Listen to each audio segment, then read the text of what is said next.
یہ تو سب ہی جانتے ہیں کہ پاکستان کی تاریخ میں حکومتیں عوام کے ووٹوں کے بجائے کسی اور مرکز سے بنتی اور ٹوٹتی رہی ہے۔ کچھ اسی قسم کا کھیل 1999 میں بھی کھیلا گیا جب محترمہ بینظیر بھٹو پاکستان کی وزیر اعظم تھی۔ دوستو، آج کی اس ویڈیو میں ہم جانیں گے آپریشن مڈ نائٹ چیکال کیا تھا اور یہ کیسے بے نقاب ہوا۔ پاکستانی افواج کے سابق سربراہ مرزا اسلم بیگ نے اپنی یادداشتوں پر مبنی ایک کتاب اقتدار کی مجبوریاں، جس میں ذکر کیا ہے کہ بینظیر بھٹو نے نصیر اللہ بابر کو میرے پاس بھیجا جو مڈ نائٹ چیکال کے نام سے ایک انکوائری لے کر آئے تھے۔ اس میں ISI کے 2 افسروں پر الزام لگایا گیا تھا۔ یہ 2 افسران بریگیڈیئر امتیاز اور میجر عامر کہ انہوں نے بینظیر بھٹو کے خلاف تحریک عدم اعتماد کے لیے اپوزیشن جماعتوں کا ساتھ دیا ہے۔ دوستو، ہوا کچھ یوں تھا کہ ستمبر 1999 کے آخری ہفتے میں اس وقت کی وزیر اعظم پاکستان بینظیر بھٹو کے خلاف تحریک عدم اعتماد پیش ہوئی۔ ایوان میں تبدیلی کے جمہوری طریقہ کار کے مطابق یہ تحریک 12 ووٹوں سے ناکام ہوئی، مگر اسمبلی کے فلور پر حکومتی تبدیلی کی یہ کوشش اپنے پس منظر اور پس پردہ دونوں غیر جمہوری مہم جوئی کی ایک ڈرامائی داستان رکھتی ہے۔ پاکستان کی سیاسی تاریخ میں آپریشن مڈ نائٹ چیکال مبینہ طور پر پیپلز پارٹی کے ارکان اسمبلی کی سیاسی وفاداریاں خریدنے کے لیے کیا گیا ایک خفیہ آپریشن تھا۔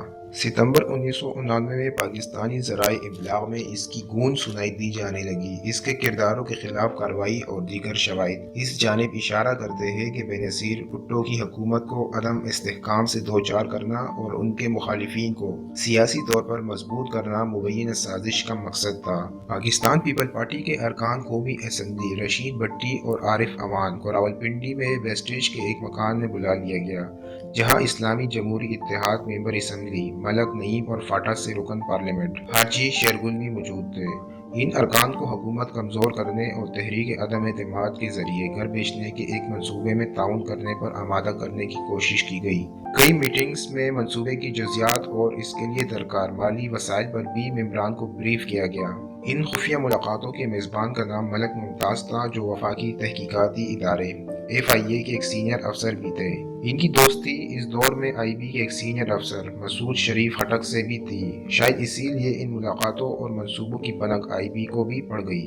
IB نے ان ملاقاتوں کی خفیہ ریکارڈنگ شروع کر دی اور پیپلز پارٹی کے رہنما نصیر اللہ بابر کے ذریعے ان سرگرمیوں کی 12 آڈیو اور ویڈیو ٹیپس وزیر اعظم بینظیر کو پیش کی گئی۔ آپریشن مڈ نائٹ چیکال کے ذریعے حاصل کردہ ثبوت اس وقت کے army chief general Aslam Beg کے علم میں لائے گئے۔ اسلم بیگ کے مطابق انہوں نے مذکورہ افسروں کے خلاف رپورٹ پڑھی، جس میں field general court marshal K لیے شہادتیں ناکافی تھیں۔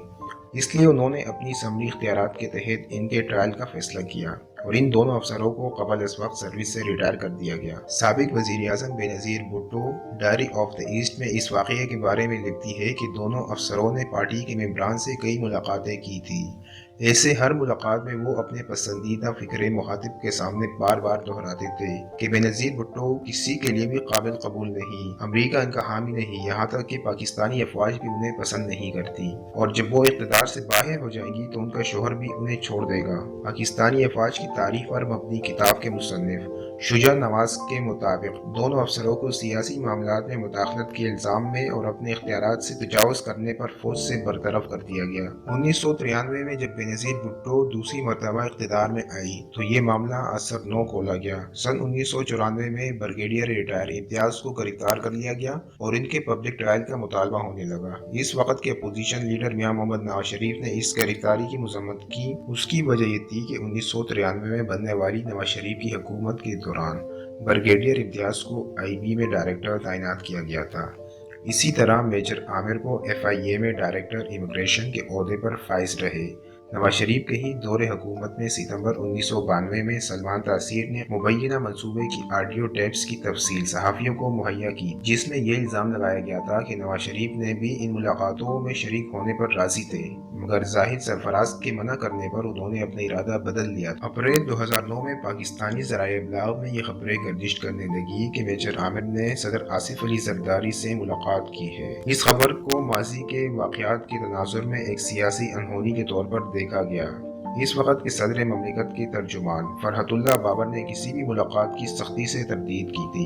دوستوں، مبینہ طور پر بینظیر بھٹو کی جمہوری حکومت کے خاتمے کی سازش میں ملوث ہونے کے حوالے سے میجر عامر نے ایک انٹرویو میں اپنی صفائی دیتے ہوئے کہا تھا کہ ان کا مقصد حکومتی صفوں میں شامل کالی بھیڑوں کی نشاندہی کرنا تھا۔ اور انہوں نے حکمران جماعتوں کے ممبران اسمبلی پر نظر رکھنے کے لیے اس طرح کی ملاقاتوں کا اہتمام کیا تھا۔ اس منصوبے کو منظر عام پر لانے میں شریک رہنے والے IB کے سابق DG مسعود شریف خٹک نے مذکورہ سازش کے بارے میں کہا تھا کہ دونوں افسروں کی آڈیو ویڈیو ٹیپس اس بات کا ثبوت تھا کہ وہ ممبران اسمبلی کو بے نظیر بھٹو کا ساتھ چھوڑنے کے لیے اکسا رہے تھے۔ دوستو، یہ تھی آپریشن مڈ نائٹ چیکال کی کہانی۔ مزید اس طرح کی ویڈیو کے لیے ہمارے چینل سبسکرائب کرنا نہ بھولیے گا۔